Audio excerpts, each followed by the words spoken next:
This way, we must take him upstairs head foremost. Turn round, I'll pay, I'll make it worth your while, he muttered.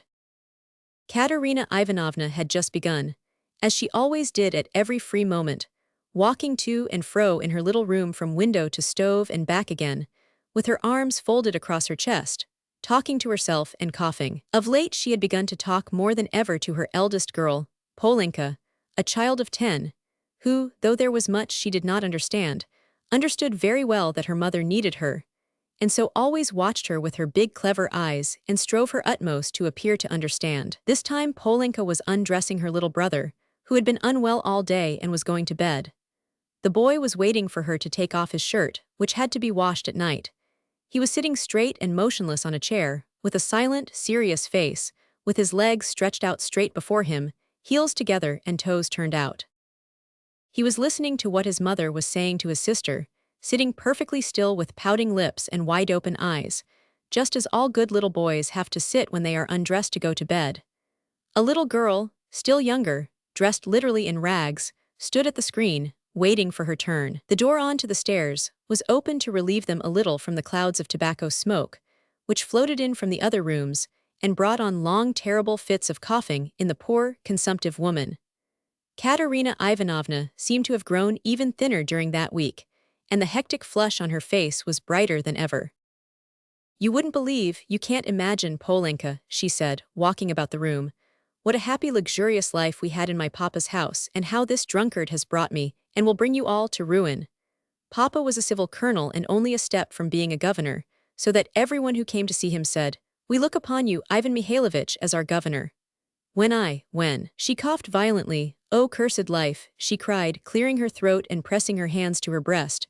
When at the last ball, at the Marshal's, Princess Bezamelny saw me, who gave me the blessing when your father and I were married, Polenka, she asked at once, 'Isn't that the pretty girl who danced the shawl dance at the breaking up? You must mend that tear, you must take your needle and darn it as I showed you, or tomorrow cough, cough, cough, he will make the hole bigger,' she articulated with effort. Prince Shegolskoy, a Kammerjunker, had just come from Petersburg then. He danced the mazurka with me and wanted to make me an offer next day, but I thanked him in flattering expressions and told him that my heart had long been another's. That other was your father, Polya. Papa was fearfully angry. 'Is the water ready? Give me the shirt and the stockings.' 'Lida,' said she to the youngest one, 'you must manage without your chemise tonight, and lay your stockings out with it. I'll wash them together. How is it that drunken vagabond doesn't come in? He has worn his shirt till it looks like a dishclout, he has torn it to rags. I'd do it all together so as not to have to work 2 nights running. Oh dear, cough, cough, cough, cough, again, what's this?' she cried, noticing a crowd in the passage and the men who were pushing into her room carrying a burden. 'What is it? What are they bringing? Mercy on us. Where are we to put him?' asked the policeman, looking round when Marmeladov, unconscious and covered with blood, had been carried in. 'On the sofa, put him straight on the sofa with his head this way,' Raskolnikov showed him. 'Run over in the road, drunk,' someone shouted in the passage. Katerina Ivanovna stood, turning white and gasping for breath. The children were terrified. Little Lida screamed, rushed to Polenka and clutched at her, trembling all over. Having laid Marmeladov down, Raskolnikov flew to Katerina Ivanovna. 'For God's sake be calm, don't be frightened,' he said, speaking quickly. 'He was crossing the road and was run over by a carriage, don't be frightened, he will come to, I told them bring him here. I've been here already, you remember. He will come to, I'll pay.' 'He's done it this time,' Katerina Ivanovna cried despairingly, and she rushed to her husband. Raskolnikov noticed at once that she was not one of those women who swoon easily. She instantly placed under the luckless man's head a pillow, which no one had thought of, and began undressing and examining him. She kept her head, forgetting herself, biting her trembling lips and stifling the screams which were ready to break from her. Raskolnikov meanwhile induced someone to run for a doctor. There was a doctor, it appeared, next door but one. 'I've sent for a doctor,' he kept assuring Katerina Ivanovna. 'Don't be uneasy, I'll pay, haven't you water? And give me a napkin or a towel, anything as quick as you can. He is injured but not killed, believe me. We shall see what the doctor says.' Katerina Ivanovna ran to the window. There, on a broken chair in the corner, a large earthenware basin full of water had been stood, in readiness for washing her children's and husband's linen that night. This washing was done by Katerina Ivanovna at night at least twice a week, if not oftener, for the family had come to such a pass that they were practically without change of linen, and Katerina Ivanovna could not endure uncleanliness, and rather than see dirt in the house, she preferred to wear herself out at night, working beyond her strength when the rest were asleep so as to get the wet linen hung on a line and dry by the morning. She took up the basin of water at Raskolnikov's request, but almost fell down with her burden. But the latter had already succeeded in finding a towel, wetted it, and began washing the blood off Marmeladov's face. Katerina Ivanovna stood by, breathing painfully and pressing her hands to her breast. She was in need of attention herself. Raskolnikov began to realize that he might have made a mistake in having the injured man brought here. The policeman, too, stood in hesitation. "Polenka," cried Katerina Ivanovna, "run to Sonya, make haste. If you don't find her at home, leave word that her father has been run over and that she is to come here at once, when she comes in. Run, Polenka, there, put on the shawl." "Run your fastest," cried the little boy on the chair suddenly, after which he relapsed into the same dumb rigidity, with round eyes, his heels thrust forward and his toes spread out. Meanwhile the room had become so full of people that you couldn't have dropped a pin. The policemen left, all except one, who remained for a time, trying to drive out the people who came in from the stairs. Almost all Madame Lipovetsel's lodgers had streamed in from the inner rooms of the flat. At first they were squeezed together in the doorway, but afterwards they overflowed into the room. Katerina Ivanovna flew into a fury. "You might let him die in peace at least," she shouted at the crowd. "Is it a spectacle for you to gape at with cigarettes? Cough, cough, cough, you might as well keep your hats on. And there is one in his hat. Get away, you should respect the dead at least." Her cough choked her, but her reproaches were not without result. They evidently stood in some awe of Katerina Ivanovna. The lodgers, one after another, squeezed back into the doorway with that strange inner feeling of satisfaction which may be observed in the presence of a sudden accident, even in those nearest and dearest to the victim, from which no living man is exempt, even in spite of the sincerest sympathy and compassion. Voices outside were heard, however, speaking of the hospital, and saying that they'd no business to make a disturbance here. "No business to die," cried Katerina Ivanovna, and she was rushing to the door to vent her wrath upon them, but in the doorway came face to face with Madame Lipovetsel, who had only just heard of the accident and ran in to restore order. She was a particularly quarrelsome and irresponsible German. "Ah, my God," she cried, clasping her hands, "your husband drunken horses have trampled, to the hospital with him. I am the landlady." "Amalia Ludwigovna, I beg you to recollect what you are saying," Katerina Ivanovna began haughtily. She always took a haughty tone with the landlady that she might remember her place, and even now could not deny herself this satisfaction. "Amalia Ludwigovna. I have you once before told that you to call me Amalia Ludwigovna may not dare. I am Amalia Ivanovna." "You are not Amalia Ivanovna, but Amalia Ludwigovna, and as I am not one of your despicable flatterers like Mr. Lebeziatnikov, who's laughing behind the door at this moment," a laugh and a cry of "they are at it again" was in fact audible at the door, "so I shall always call you Amalia Ludwigovna, though I fail to understand why you dislike that name. You can see for yourself what has happened to Semyon Zaharovich. He is dying.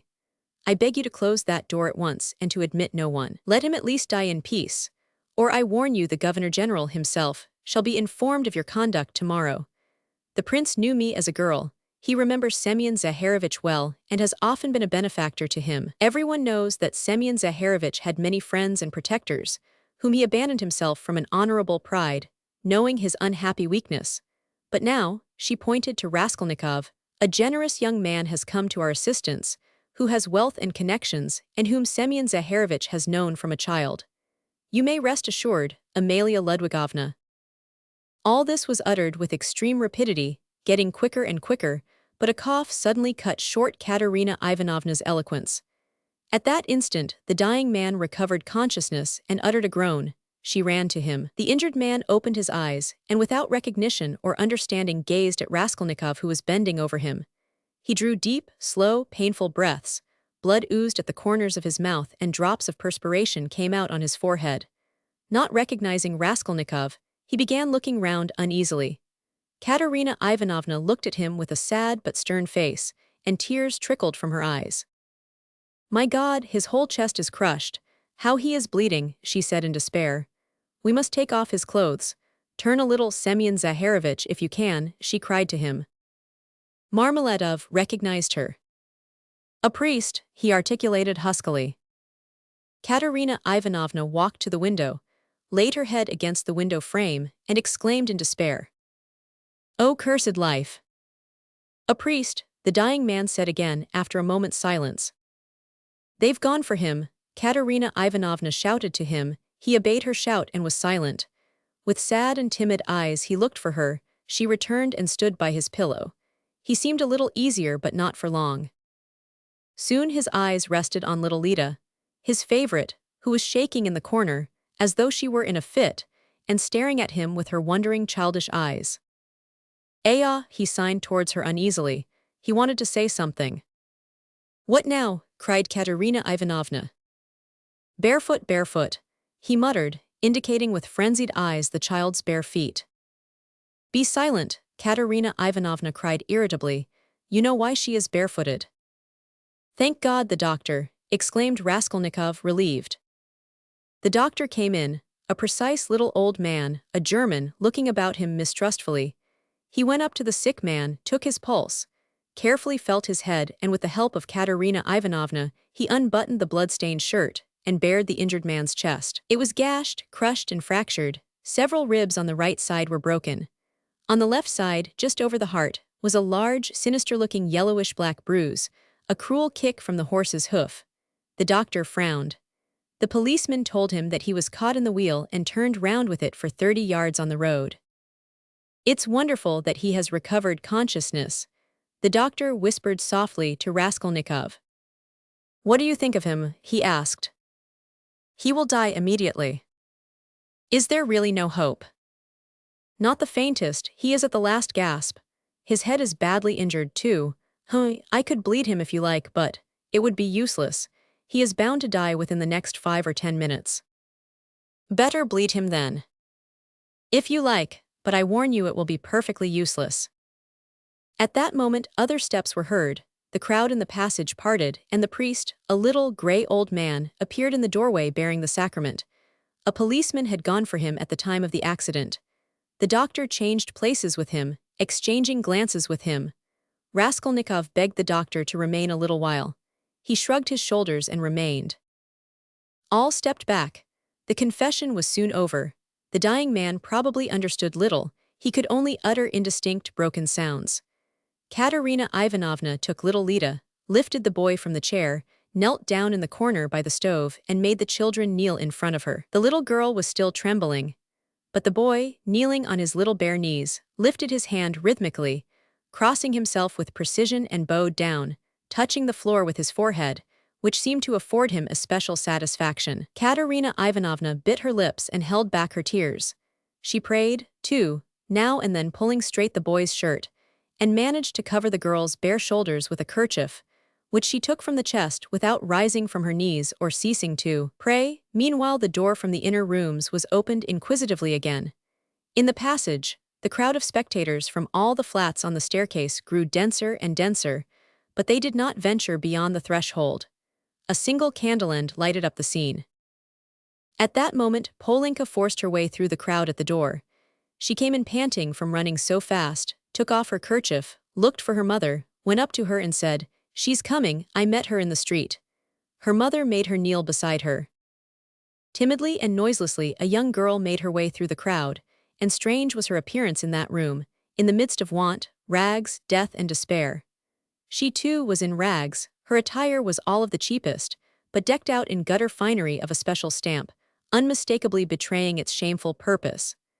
Sonya stopped short in the doorway and looked about her bewildered, unconscious of everything. She forgot her fourth-hand, gaudy silk dress, so unseemly here with its ridiculous long train, and her immense crinoline that filled up the whole doorway, and her light-colored shoes, and the parasol she brought with her, though it was no use at night, and the absurd round straw hat with its flaring flame-colored feather. Under this rakishly tilted hat was a pale, frightened little face with lips parted and eyes staring in terror.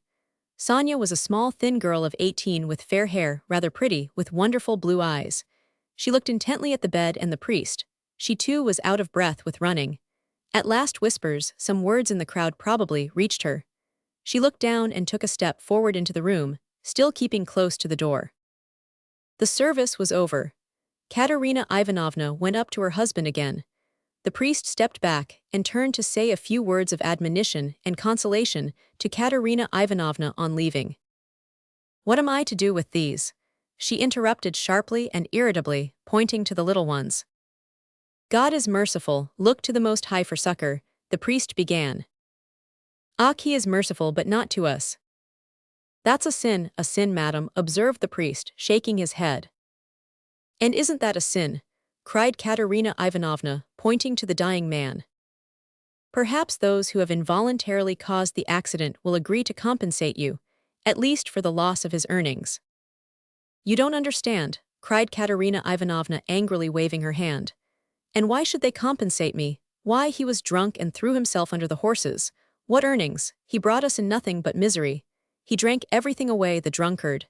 He robbed us to get drink, he wasted their lives and mine for drink. And thank God he's dying, one less to keep. You must forgive in the hour of death. That's a sin, madam, such feelings are a great sin." Katerina Ivanovna was busy with the dying man. She was giving him water, wiping the blood and sweat from his head, setting his pillow straight, and had only turned now and then for a moment to address the priest. Now she flew at him almost in a frenzy. "Ah, father, that's words and only words. Forgive. If he'd not been run over, he'd have come home today drunk and his only shirt dirty and in rags, and he'd have fallen asleep like a log, and I should have been sousing and rinsing till daybreak, washing his rags and the children's and then drying them by the window, and as soon as it was daylight I should have been darning them. That's how I spend my nights. What's the use of talking of forgiveness? I have forgiven as it is." A terrible hollow cough interrupted her words. She put her handkerchief to her lips and showed it to the priest, pressing her other hand to her aching chest. The handkerchief was covered with blood. The priest bowed his head and said nothing. Marmeladov was in the last agony. He did not take his eyes off the face of Katerina Ivanovna, who was bending over him again.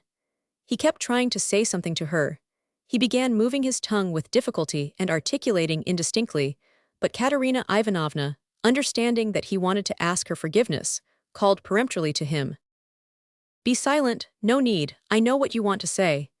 And the sick man was silent, but at the same instant his wandering eyes strayed to the doorway and he saw Sonya. Till then he had not noticed her. She was standing in the shadow in a corner. "Who's that? Who's that?" he said suddenly in a thick gasping voice, in agitation, turning his eyes in horror towards the door where his daughter was standing, and trying to sit up. Lie down, Duone," cried Katerina Ivanovna. With unnatural strength he had succeeded in propping himself on his elbow. He looked wildly and fixedly for some time on his daughter, as though not recognizing her. He had never seen her before in such attire. Suddenly he recognized her, crushed and ashamed in her humiliation and gaudy finery, meekly awaiting her turn to say goodbye to her dying father. His face showed intense suffering. "Sonya, daughter, forgive," he cried, and he tried to hold out his hand to her, but losing his balance, he fell off the sofa, face downwards on the floor. They rushed to pick him up, they put him on the sofa, but he was dying. Sonya with a faint cry ran up, embraced him and remained so without moving. He died in her arms. "He's got what he wanted," Katerina Ivanovna cried, seeing her husband's dead body. "Well, what's to be done now? How am I to bury him? What can I give them tomorrow to eat?" Raskolnikov went up to Katerina Ivanovna. "Katerina Ivanovna," he began, "last week your husband told me all his life and circumstances. Believe me, he spoke of you with passionate reverence. From that evening, when I learnt how devoted he was to you all and how he loved and respected you especially, Katerina Ivanovna, in spite of his unfortunate weakness, from that evening we became friends. Allow me now to do something, to repay my debt to my dead friend. Here are 20 rubles, I think, and if that can be of any assistance to you, then in short, I will come again, I will be sure to come again. I shall perhaps come again tomorrow. Goodbye." And he went quickly out of the room, squeezing his way through the crowd to the stairs. But in the crowd he suddenly jostled against Nikodem Fomitch, who had heard of the accident and had come to give instructions in person. They had not met since the scene at the police station, but Nikodem Fomitch knew him instantly. "Ah, is that you?" he asked him. "He's dead," answered Raskolnikov. The doctor and the priest have been all as it should have been. Don't worry the poor woman too much, she is in consumption as it is. Try and cheer her up if possible. You are a kind-hearted man, I know," he added with a smile, looking straight in his face. "But you are spattered with blood," observed Nikodym Fomitch, noticing in the lamplight some fresh stains on Raskolnikov's waistcoat. "Yes, I'm covered with blood," Raskolnikov said with a peculiar air. Then he smiled, nodded and went downstairs. He walked down slowly and deliberately, feverish but not conscious of it, entirely absorbed in a new overwhelming sensation of life and strength that surged up suddenly within him. This sensation might be compared to that of a man condemned to death who has suddenly been pardoned. Halfway down the staircase he was overtaken by the priest on his way home. Raskolnikov let him pass, exchanging a silent greeting with him. He was just ascending the last steps when he heard rapid footsteps behind him. Someone overtook him. It was Polenka. She was running after him, calling, "Wait, wait." He turned round. She was at the bottom of the staircase and stopped short a step above him. A dim light came in from the yard. Raskolnikov could distinguish the child's thin but pretty little face, looking at him with a bright childish smile. She had run after him with a message which she was evidently glad to give. "Tell me, what is your name? And where do you live?" she said hurriedly in a breathless voice. He laid both hands on her shoulders and looked at her with a sort of rapture. It was such a joy to him to look at her, he could not have said why. "Who sent you?"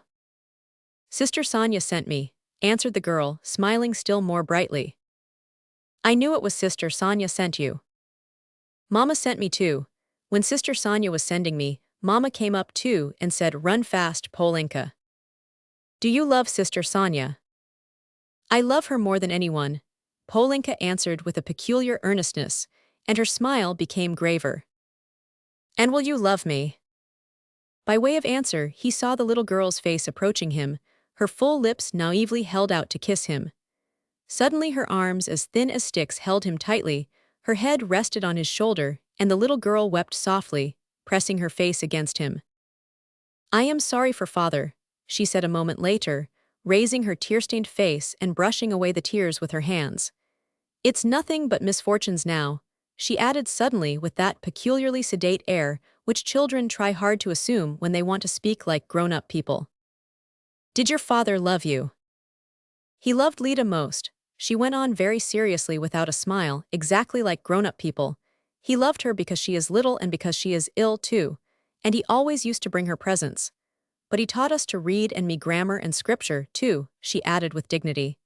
"And mother never used to say anything, but we knew that she liked it and father knew it too. And mother wants to teach me French, for it's time my education began." "And do you know your prayers?" "Of course we do, we knew them long ago. I say my prayers to myself as I am a big girl now, but Kalia and Lida say them aloud with mother. First they repeat the Ave Maria and then another prayer, 'Lord, forgive and bless Sister Sonya,' and then another, 'Lord, forgive and bless our second father.' For our elder father is dead and this is another one, but we do pray for the other as well. Polenka, my name is Rodion, pray sometimes for me too, and thy servant Rodion, nothing more. I'll pray for you all the rest of my life," the little girl declared hotly, and suddenly smiling again, she rushed at him and hugged him warmly once more. Raskolnikov told her his name and address, and promised to be sure to come next day. The child went away quite enchanted with him. It was past 10 when he came out into the street. In 5 minutes, he was standing on the bridge at the spot where the woman had jumped in.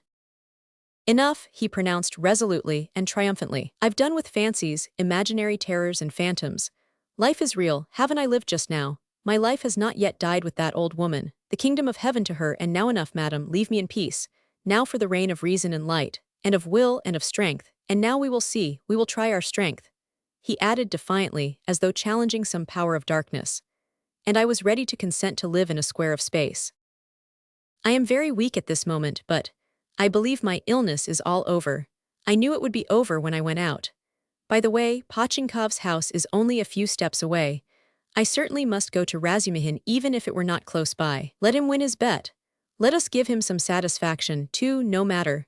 Strength, strength is what one wants. You can get nothing without it, and strength must be won by strength. That's what they don't know," he added proudly and self-confidently, and he walked with flagging footsteps from the bridge. Pride and self-confidence grew continually stronger in him. He was becoming a different man every moment. What was it had happened to work this revolution in him? He did not know himself. Like a man catching at a straw, he suddenly felt that he too could live, that there was still life for him, that his life had not died with the old woman. Perhaps he was in too great a hurry with his conclusions, but he did not think of that. But I did ask her to remember thy servant Rodion in her prayers. The idea struck him. Well, that was, in case of emergency, he added and laughed himself at his boyish sally. He was in the best of spirits. He easily found Razumihin.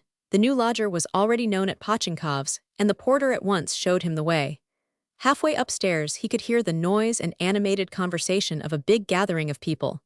The door was wide open on the stairs. He could hear exclamations and discussion. Razumihin's room was fairly large. The company consisted of 15 people. Raskolnikov stopped in the entry, where two of the landlady's servants were busy behind a screen with two samovars, bottles, plates and dishes of pie and savories, brought up from the landlady's kitchen. Raskolnikov sent in for Razumihin. He ran out delighted. At the first glance it was apparent that he had had a great deal to drink, and though no amount of liquor made Razumihin quite drunk, this time he was perceptibly affected by it. Listen, Raskolnikov hastened to say, I've only just come to tell you you've won your bet and that no one really knows what may not happen to him.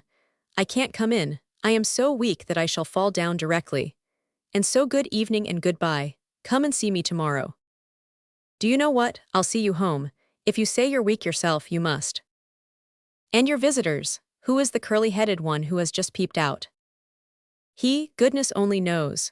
Some friend of Uncle's, I expect, or perhaps he has come without being invited. I'll leave Uncle with them. He is an invaluable person. Pity I can't introduce you to him now. But confound them all now. They won't notice me, and I need a little fresh air, for you've come just in the nick of time. Another 2 minutes and I should have come to blows. They are talking such a lot of wild stuff. You simply can't imagine what men will say, though why shouldn't you imagine? Don't we talk nonsense ourselves, and let them? That's the way to learn not to. Wait a minute, I'll fetch Zosimov. Zosimov pounced upon Raskolnikov almost greedily. He showed a special interest in him. Soon his face brightened. You must go to bed at once, he pronounced, examining the patient as far as he could, and take something for the night. Will you take it? I got it ready some time ago, a powder. 2, if you like, answered Raskolnikov. The powder was taken at once. It's a good thing you are taking him home, observed Zosimov to Razumihin. We shall see how he is tomorrow. Today he's not at all amiss. A considerable change since the afternoon. Live and learn. Do you know what Zosimov whispered to me when we were coming out? Razumihin blurted out, as soon as they were in the street. I won't tell you everything, brother, because they are such fools. Zosimov told me to talk freely to you on the way and get you to talk freely to me, and afterwards I am to tell him about it, for he's got a notion in his head that you are mad or close on it. Only fancy. In the first place, you've 3 times the brains he has. In the second, if you're not mad, you needn't care a hang that he has got such a wild idea. And thirdly, that piece of beef whose specialty is surgery has gone mad on mental diseases, and what's brought him to this conclusion about you was your conversation today with Zametov. Zametov told you all about it. Yes, and he did well. Now I understand what it all means, and so does Zametov. Well, the fact is, Radia, the point is, I am a little drunk now, but that's no matter. The point is that this idea, you understand, was just being hatched in their brains. You understand? That is, no one ventured to say it aloud, because the idea is too absurd, and especially since the arrest of that painter, that bubble's burst and gone forever. But why are they such fools? I gave Zametov a bit of a thrashing at the time. That's between ourselves, brother. Please don't let out a hint that you know of it. I've noticed he is a ticklish subject. It was at Luise Ivanovna's. But today it's all cleared up. That Ilya Petrovich is at the bottom of it. He took advantage of your fainting at the police station, but he is ashamed of it himself now, I know that. Raskolnikov listened greedily. Razumihin was drunk enough to talk too freely. I fainted then because it was so close and the smell of paint, said Raskolnikov. No need to explain that. And it wasn't the paint only, the fever had been coming on for a month, Zosimov testifies to that.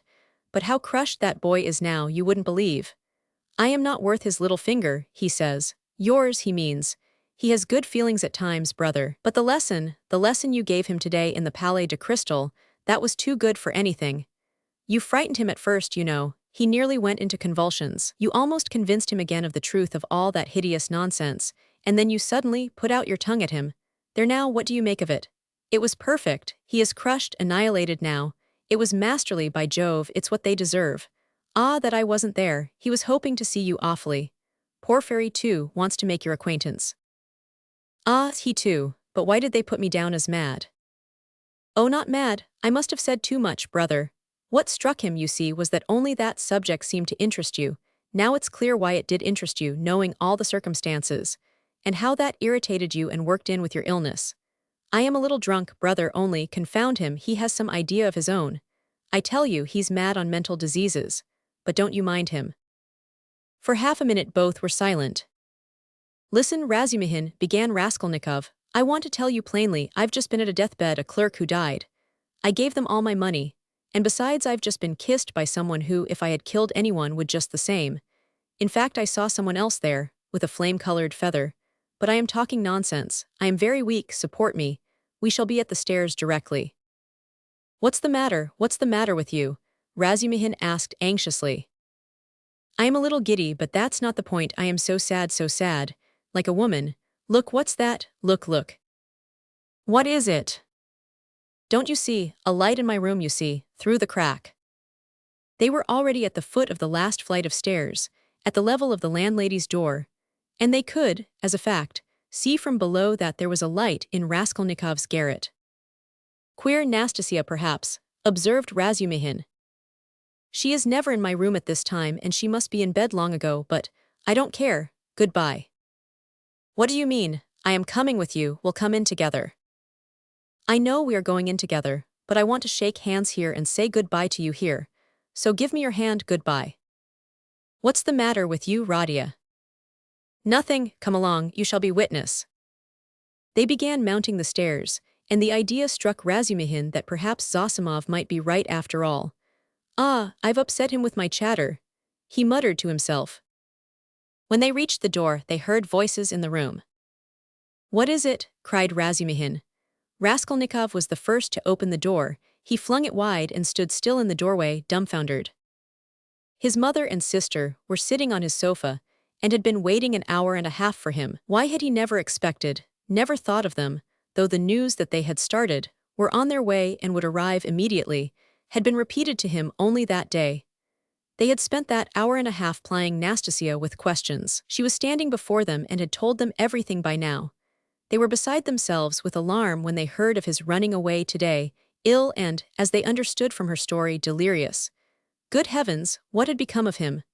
Both had been weeping, both had been in anguish for that hour and a half. A cry of joy, of ecstasy, greeted Raskolnikov's entrance. Both rushed to him, but he stood like one dead. A sudden intolerable sensation struck him like a thunderbolt. He did not lift his arms to embrace them, he could not. His mother and sister clasped him in their arms, kissed him, laughed and cried. He took a step, tottered and fell to the ground, fainting. Anxiety, cries of horror, moans. Razumihin, who was standing in the doorway, flew into the room, seized the sick man in his strong arms, and in a moment had him on the sofa. It's nothing, he cried to the mother and sister. It's only a faint, a mere trifle. Only just now the doctor said he was much better, that he is perfectly well. Water, see, he is coming to himself, he is all right again. And seizing Daunia by the arm so that he almost dislocated it, he made her bend down to see that he is all right again. The mother and sister looked on him with emotion and gratitude, as their providence.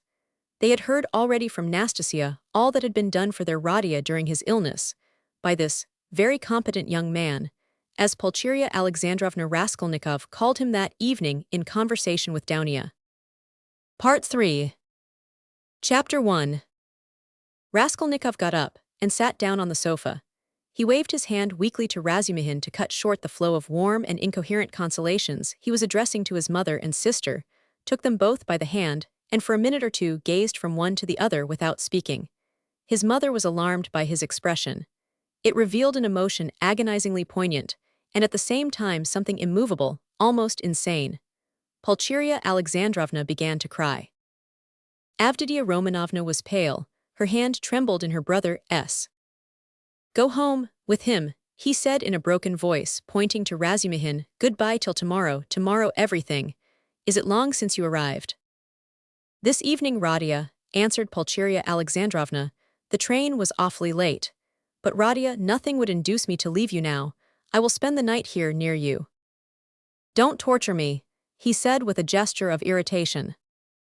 "I will stay with him," cried Razumihin. "I won't leave him for a moment. Bother all my visitors. Let them rage to their heart's content. My uncle is presiding there." How can I thank you?" Pulcheria Alexandrovna was beginning, once more pressing Razumihin's hands, but Raskolnikov interrupted her again. I can't have it, I can't have it," he repeated irritably. "Don't worry me, enough, go away, I can't stand it." "Come, Mama, come out of the room at least for a minute," Dounia whispered in dismay. "We are distressing him, that's evident." "Mayn't I look at him after 3 years?" wept Pulcheria Alexandrovna. "Stay," he stopped them again. "You keep interrupting me and my ideas get muddled. Have you seen Luzhin?" "No, Radia, but he knows already of our arrival. We have heard, Radia, that Fyodor Petrovich was so kind as to visit you today," Pulcheria Alexandrovna added somewhat timidly. "Yes, he was so kind. Dounia, I promised Luzhin I'd throw him downstairs and told him to go to hell." "Radia, what are you saying? Surely you don't mean to tell us?" Pulcheria Alexandrovna began in alarm, but she stopped, looking at Dounia. Avditia Romanovna was looking attentively at her brother, waiting for what would come next. Both of them had heard of the quarrel from Nastasia, so far as she had succeeded in understanding and reporting it, and were in painful perplexity and suspense. "Dounia," Raskolnikov continued with an effort, "I don't want that marriage, so at the first opportunity tomorrow you must refuse Luzhin, so that we may never hear his name again."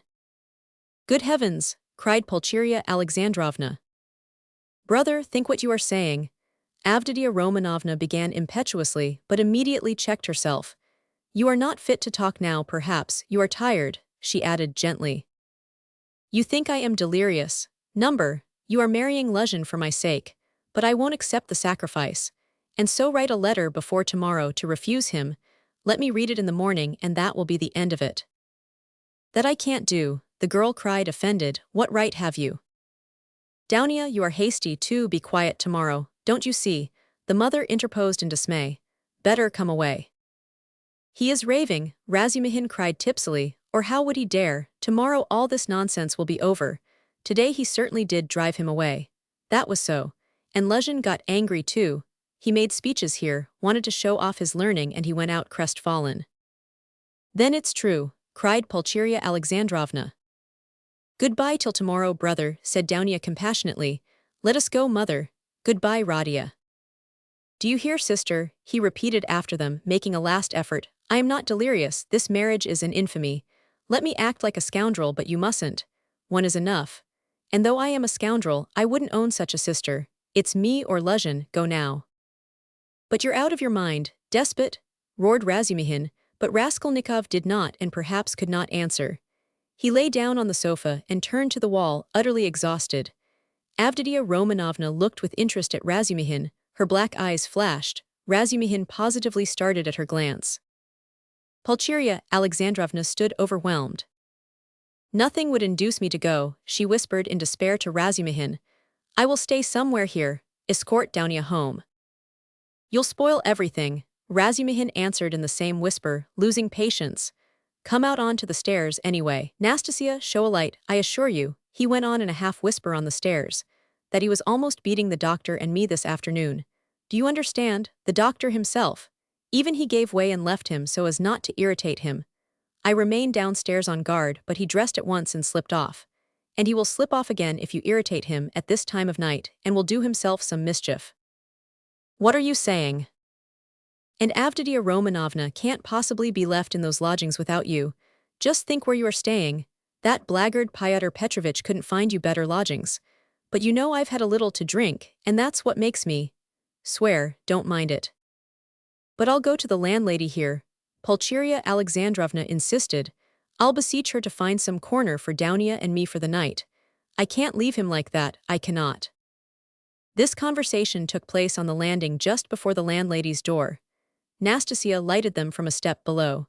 Razumihin was in extraordinary excitement. Half an hour earlier, while he was bringing Raskolnikov home, he had indeed talked too freely, but he was aware of it himself, and his head was clear in spite of the vast quantities he had imbibed. Now he was in a state bordering on ecstasy, and all that he had drunk seemed to fly to his head with redoubled effect. He stood with the two ladies, seizing both by their hands, persuading them and giving them reasons with astonishing plainness of speech, and at almost every word he uttered, probably to emphasize his arguments, he squeezed their hands painfully as in a vice. He stared at Avditia Romanovna without the least regard for good manners.